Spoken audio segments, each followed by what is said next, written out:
తాకట్లో ఉన్న మీ బంగారం ఈ రోజు ఎంత ధర చేస్తుందో కొమ్మూరి గోల్డ్ వాళ్ళకి కాల్ చేసి ఫ్రీ గోల్డ్ కాస్ట్ చెక్ చేసి చెప్తారు. అందరికీ నమస్కారం. సుమన్ టీవీకి స్వాగతం. నేను గీతాంజలి. శ్రావణ పౌర్ణిమ, రాఖీ పౌర్ణిమ అసలు ఏ విధంగా జరుపుకోవాలి? జంధ్యాల పౌర్ణమిగా కూడా కొందరు జరుపుకుంటూ ఉంటారండి. చాలా విశేషం.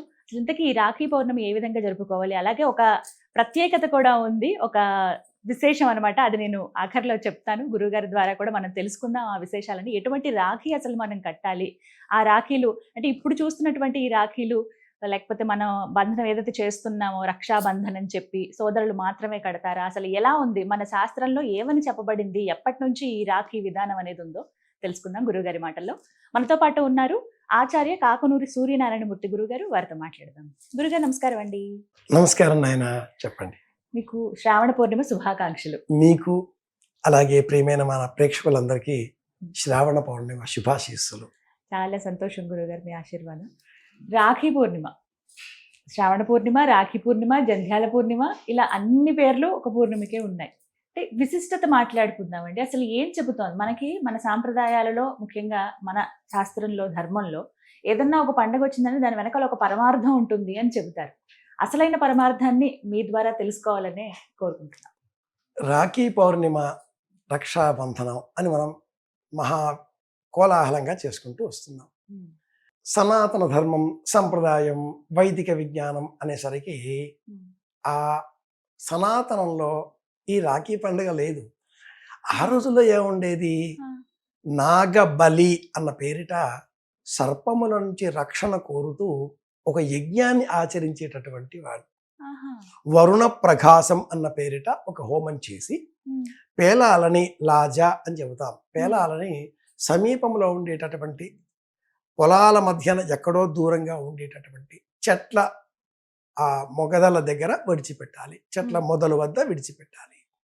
అందువల్ల ఆ పొలాలలో ఉండేటటువంటి పాములు, ఎలకలు అటు చేరతాయి. ఒకటానికి మరి ఒకటి ఆ ఎలకలు ఈ పాములకి ఆహారం కాబట్టి ఆ పాములు మన ఇంటి దాకా రాకుండా అక్కడ ఉంటాయి.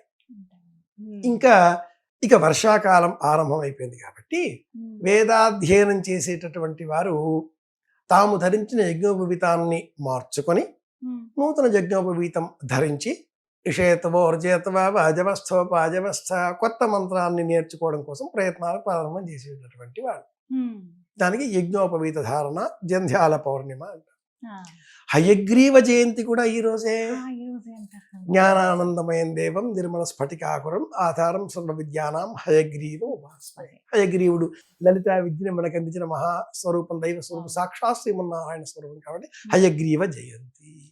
విఖనస మహర్షి జయంతి, ఆగమ శాస్త్రాలకు సంబంధించిన విఖనసుడు, చాలా గొప్ప వైఖానస శాస్త్రం ఒకటి ఉన్నది, తిరుమలలో పాటిస్తారు. ఆయన జయంతి కూడా ఈ రోజే. ఇన్నింటిలో ఈ రాఖీ పండగ ఎలా వచ్చేసింది అంటే ఇది కూడా మనకు వేదంలో మూలాలు.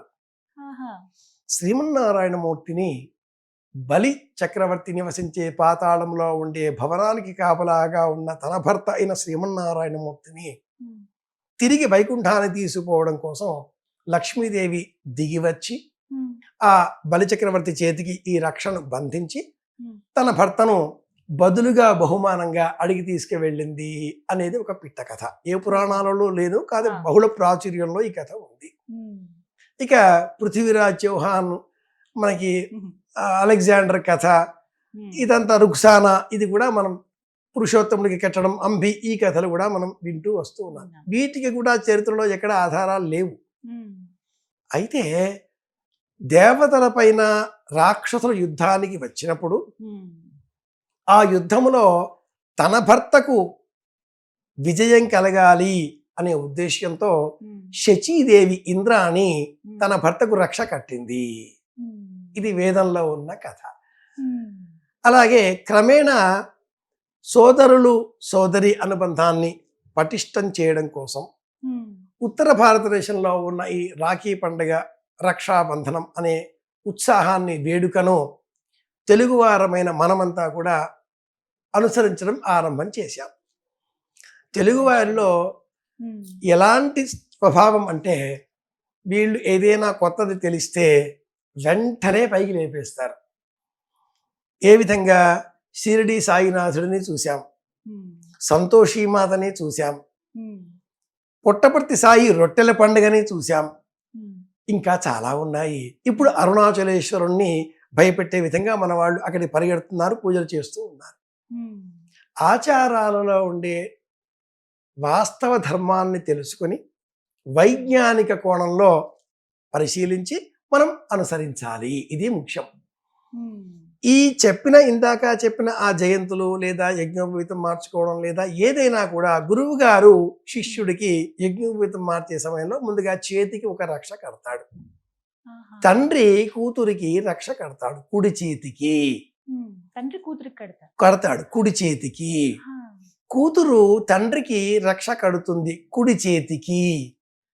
ఇది శాస్త్రంలో సప్రమాణికంగా ఉన్నటువంటి విధానం. ఇది రక్షణ. ఒకరికి ఒకరు రక్షణ ఇవ్వడం. తండ్రి తన కూతురికి రక్షణ ఇస్తాడు. అలాగే కూతురు కూడా తండ్రికి సంబంధించిన బాధ్యతను కొడుకు కంటే ఎక్కువగా చేస్తుంది. ప్రామాణికంగా మనం ఏం చెప్పుకుంటున్నామంటే కొడుకు అంటే వంశోద్ధారకుడు, తద్దినాలు పెడుతూ ఉంటాడు. ఎంతవరకు? 3 తరాల వరకే.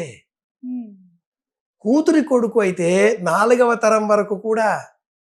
కాబట్టి వేదం కూతురే ప్రధానం కొడుకు కంటే అంటూ చెప్తుంది.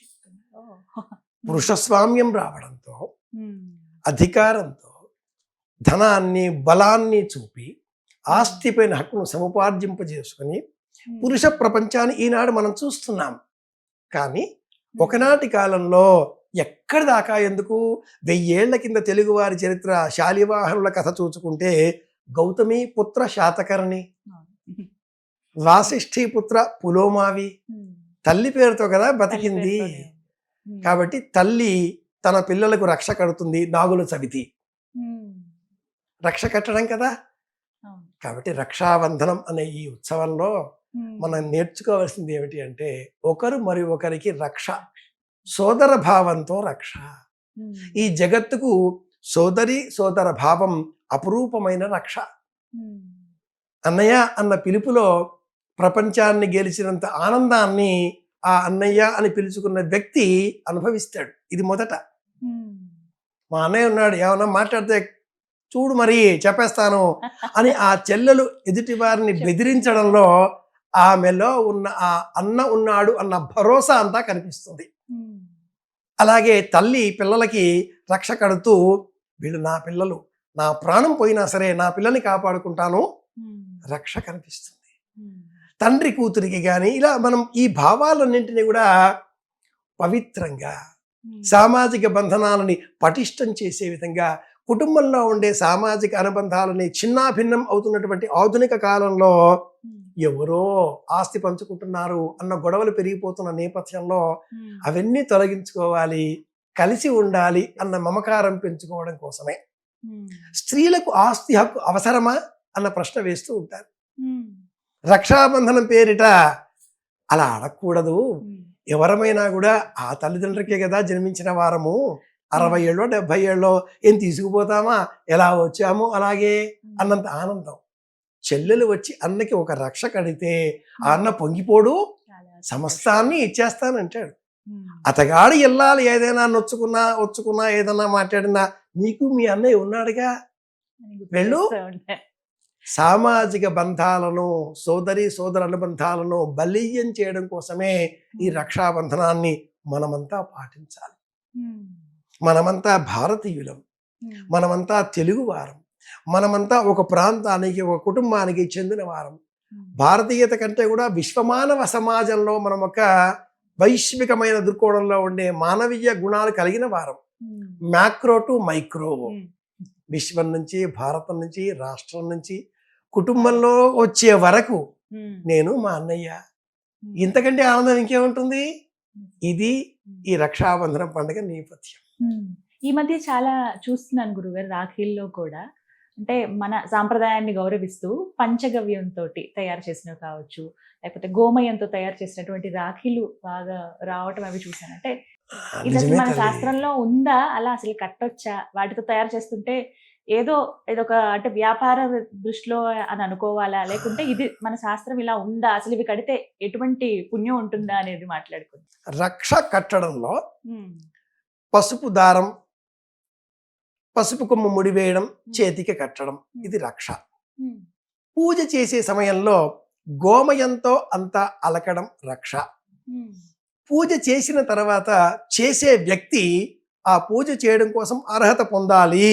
పంచగవ్యం గోమయం తాగాలి, గోపంచితం స్వీకరించాలి. పంచామృతం కంటే విశేషం పంచగవ్యం.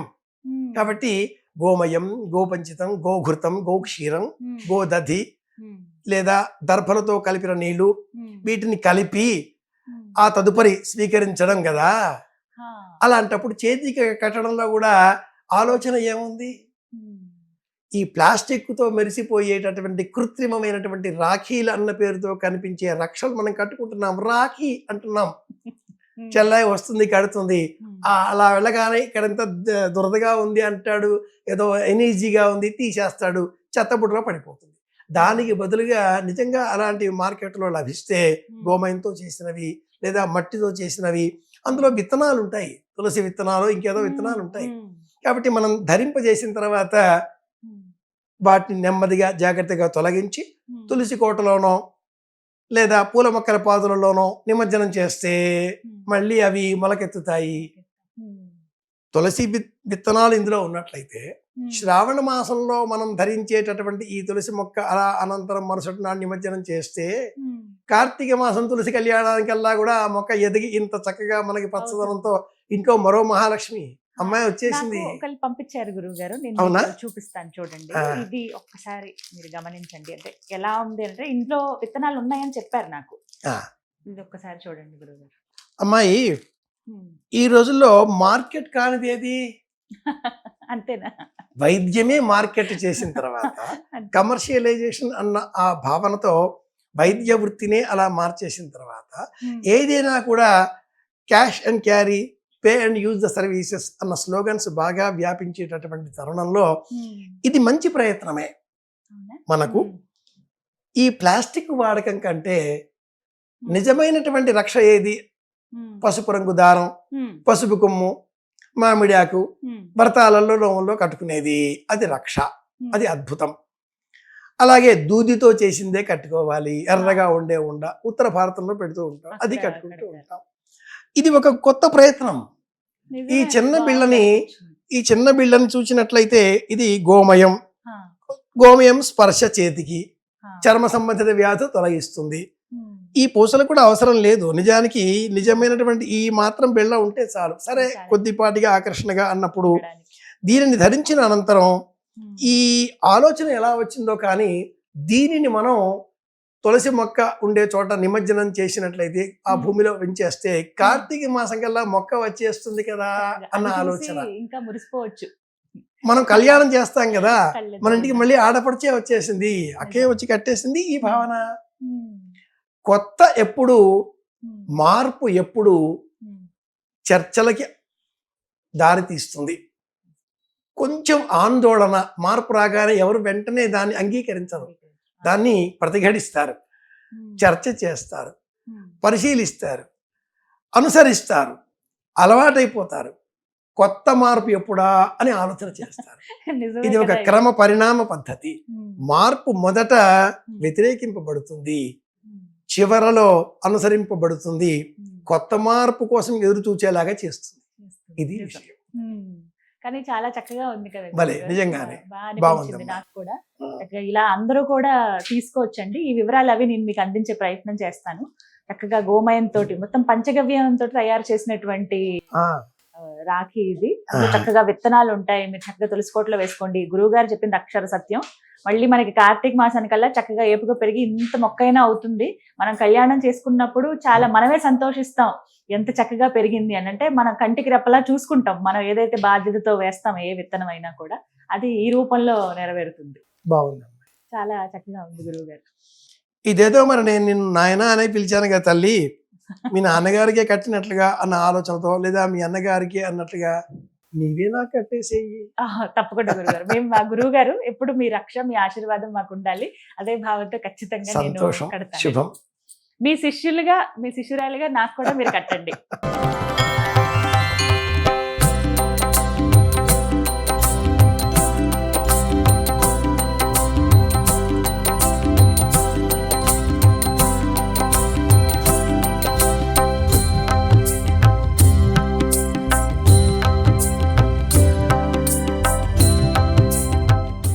ఆయుష్మాన్ భవ, కలకాలం ఆనందంగా ఉంది తల్లి. సంతోషం. ఒక తండ్రి తన కుమార్తెకు, అలాగే ఒక అన్న తన సోదరుడికి కూడా కట్టాలి. భర్త ఇల్లాలికి రక్షణ ఇచ్చే సమయంలో కట్టేటటువంటి తోరం ఎడమ చేతికి ఉండగా, తండ్రి అన్న కట్టేటటువంటి రక్ష